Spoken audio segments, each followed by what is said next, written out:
Hedhi ya kawaida, hedhi ambayo haina tatizo lolote, mwanamke anakuwa anaenda kwenye mtiririko maalum. Tukisema kwenye mtiririko maalum, maana yake kwenye mzunguko wa hedhi ambao ni maalum, na mzunguko wa mwanamke ni kuanzia siku 21 mpaka 35. Kwa hiyo inaweza ikawa ni 21, inaweza ikawa ni 25 kwako, inaweza ikawa ni 28 kwako. Kwa hiyo ni hivyo. Lakini pia kitu kingine ni kwamba siku za kwenda period au siku za kuingia hedhi ni kuanzia siku 2 mpaka siku 7 mpaka siku 8. Kwa hiyo zinakuwa zina range hapo. Siku nyingine utakuwa unaenda siku 3, siku 4, siku 5, siku 7, lakini zinakuwa zina range hapo. Ina maana kama unakuwa unaenda tofauti na hapo, hiyo vinakuwa ni viashiria kwamba labda hedhi yako haiko sawa.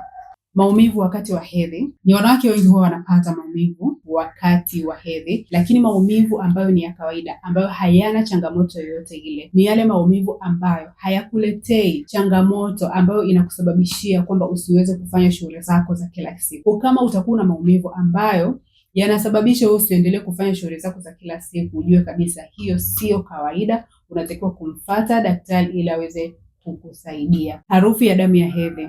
Ni kweli harufu ya damu ya hedhi sio nzuri sana, ni mbaya, lakini kama inakuwa ina harufu kali mpaka inakuwa inakukera, yani sio ile kawaida, hapo ujue kwamba unaweza kuwa kuna changamoto. Ujazo wa damu ambao unatoka wakati wa hedhi inatakiwa isiwe ndogo sana wala isiwe nyingi sana. Wataalamu wanasema kwamba ni kuanzia ml 30 mpaka 40, hapo ndio inatakiwa ku range hapo. Hivyo ni baadhi ya viashiria ambavyo vitakusaidia wewe kujua kama hedhi yako iko sawa ama haiko sawa. Ina maana kama hedhi yako haiko sawa, ina maana ni kinyume ya hivi vitu ambavyo tumeweza kuongea.